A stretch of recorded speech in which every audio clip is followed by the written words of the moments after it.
À la une de notre journal ce soir, la gestion des déchets connaît une profonde mutation selon l'Observatoire régional des déchets et de l'économie circulaire.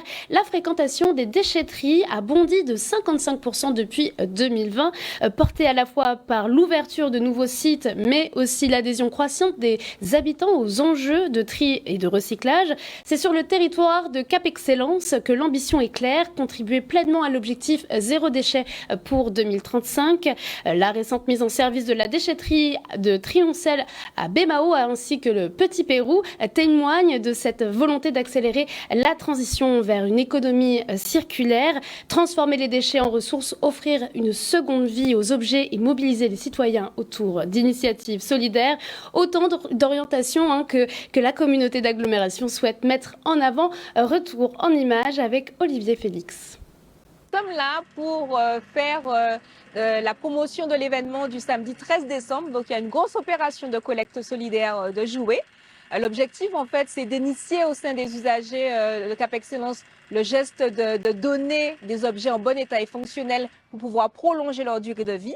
Et donc, du coup, on allie à cette promotion la Noël. Donc, en fait, ces jouets qui seront collectés en bon état et fonctionnel seront redistribués à des associations pour les enfants du territoire. C'est un site qui est ouvert 61 heures par semaine, entre lundi et dimanche. Donc, lundi, exceptionnellement, on ouvre à 11 heures. Donc, c'est de 11 heures à 18 heures.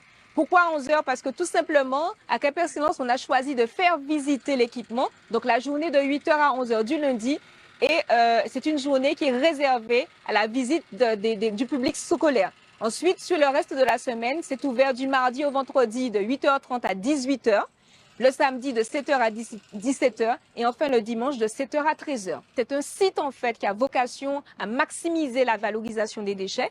Donc on avait déjà un certain nombre de filières, à peu près 9 filières qui étaient en cours sur la déchetterie de Petit Pérou qu'on a ramené. Enfin, voilà. Et en plus, en fait, c'est ajouté une nouvelle filière de valorisation. Et avec ces nouvelles filières de valorisation, nous avons upgradé, nous avons ajouté un nouveau service, c'est le développement de la filière du réemploi.